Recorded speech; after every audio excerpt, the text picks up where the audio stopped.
جب بچے گھر جاتے ہیں تو گھر والے ان کے حوصلوں کو ذرا کہہ کے لاڈ پیار میں خراب کیا. یہ لاڈ پیار کام دینے والا نہیں ہے.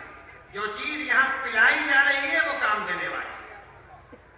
اس کا اہتمام، اس کا خیال آپ کو کرنا ہے، اس لیے کہ یہ آپ کی جواب دہی ہے. یہ آپ کی جواب دہی ہے. آپ اپنے گھر، اپنے محلے، اپنے گاؤں، اپنے علاقے میں علمی اور دینی فضا پیدا کرنے کی ذمہ داری ہے. آپ کا تعلق خانقاہ سے، کسی اور خانقاہ سے نہیں، خانقاہ رحمانی سے.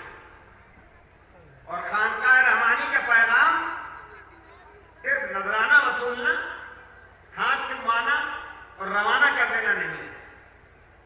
خانقاہ کا پیغام یہ ہے عمل بہتر، یقین مستحکم، علم اونچا، تب کام چلے. اور علم چاہے دین کا ہو چاہے دنیا کا ہو، معیاری ہونا چاہیے. آپ یہ بھی جانتے ہیں کہ ہم لوگوں نے پٹنے میں رحمانی چھٹی قائم کیا تاکہ لڑکے ہندوستان کے سب سے مشکل امتحان کی تیاری میں وقت لگا سکیں. جو مدرسے کا سسٹم ہے ٹھیک وہی سسٹم میں نے رحمانی چھٹی کا رکھا. لوگ مجھ سے پوچھتے ہیں، اور ہندوستان کے مختلف حصوں میں جہاں میں جاتا ہوں لوگ مجھ سے پوچھتے ہیں اور کہتے ہیں کہ کیا آپ نے کر دیا. میں کہتا ہوں کہ میں نے کچھ نہیں کیا. جو مدرسے میں نے سیکھا تھا وہ اسکول کالج پر فٹ کر دیا ہے اور کچھ نہیں کیا. تو کہا کہ مدرسے کا سسٹم اتنا اونچا ہے. ہم نے کہا کہ آپ کو پتہ ہی نہیں کہ مدرسے کا سسٹم کتنا اونچا ہے. مدرسے کا سسٹم اتنا اونچا ہے، اتنا مستحکم ہے کہ دھکا مارا سرکار نے بھی اور دھکا مارا دانشوروں نے بھی، مدرسہ ہل کے نہیں دیا، سرکار گر گئی. مدرسہ ہل کے نہیں دیا، سرکار بے گھٹنا ہو گئی.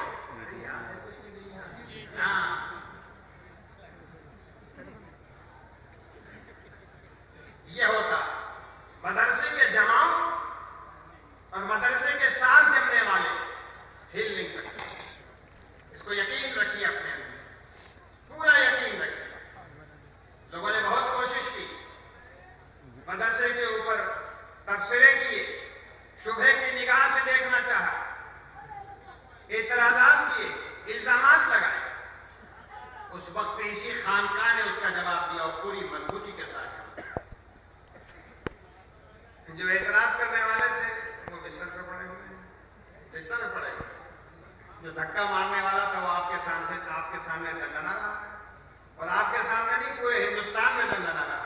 اللہ کا اور اللہ مہربان تو گدھا پہلوان، ہم تو انسان ہیں، ہم تو اور ڈبل پہلوان. اگر آپ ارادت اللہ کے ساتھ جڑے رہیں گے، یقین مستحکم، عمل پہم، دنیا کی طاقتیں آپ کا کچھ نہیں بگاڑ سکتی، کچھ نہیں بگاڑ سکتی. یہی پیغام خانقاہ ہے. اس خانقاہ کا یہی پیغام ہے. آپ کا عمل مستحکم رہنا چاہیے، یقین کسی ہل ڈول کے بغیر، اور من و سلوہ کی امید مت رکھیے. اللہ تعالیٰ آسمان سے نعمت جو ہے حضرت جبرائیل کے واسطے سے آپ تک پہنچائیں گے، یہ ہونے والا نہیں ہے. ہاتھ پیر ہلائیے گا، ملت کھڑی رہے گی. ہاتھ پیر ہلائیں گے، ارادے باندھیں گے، قدم سے قدم ملا کے چلیں گے، مسائل حل ہوں گے اور پورے طور پہ حل ہوں گے.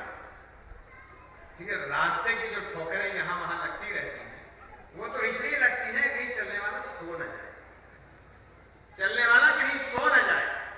جاگتے رہو، جگاتے رہو، جاگتے رہو، جگاتے رہو، مسائل پیدا ہوں گے. ارے جو مردے ہیں ان کے لیے کوئی مسئلہ نہیں ہوتا، مردوں کے لیے کوئی مسئلہ نہیں ہے. اگر زندہ ہے اور زندہ قوم کے حیثیت سے جینا ہے، مسائل آئیں گے، ان کا کھلے دل سے استقبال کیا جائے اور کلہ بکلہ، پنجہ جواب دیا جائے. کوئی دشواری اس کے اندر نہیں. لیکن بنیادی چیز ایمان صحیح، دوسری چیز عمل پختہ، یعنی سرکار دو عالم صلی اللہ علیہ وسلم کی سنت کے مطابق، اور پھر اس کے بعد دل زندہ۔ دل زندہ اگر ہے، رات کی تاریکیوں میں اور دن کے اجالے میں اگر انسان اللہ کی طرف لگا ہوا ہے، کام ٹھیک ہو، کام کامیاب رہے، دنیا میں بھی اس کی مقبولیت، آخرت میں بھی مقبولیت۔ یہی پیغام خانقاہ رحمانی کا۔ آپ حضرات یہاں آئے اور یہاں علماء کی باتیں سنی۔ مجھے صرف اتنا کہنا ہے، سنیے، یاد رکھیں، یہ باتیں بڑی قیمتی ہیں۔ میں نے کچھ باتیں بزرگوں کی تاریخ بھی کہی ہیں، کچھ باتیں میں نے دین سے متعلق بھی بتائی ہیں۔ ان باتوں کو یاد رکھیں، اور یاد اس لیے رکھیے تاکہ اپنی زندگی کی تاریخ راہوں میں روشنی پیدا کر سکیں، تاکہ آپ کی شاہراہ زندگی روشن رہے۔ جو سرکار دو عالم صلی اللہ علیہ وسلم کو غلام ہے، یقین مانیے اس کی راہ کبھی اندھیری نہیں ہو سکتی، اس کی تاریخ راتیں بھی اجالی ہیں، اس کا دن بھی اجالا ہے۔ ایمان اگر مستحکم ہے اور عمل کی روشنی اپنے ساتھ ہے تو دنیا بھی کامیاب، آخرت بھی کامیاب۔ ربنا تقبل منا انك انت السميع العليم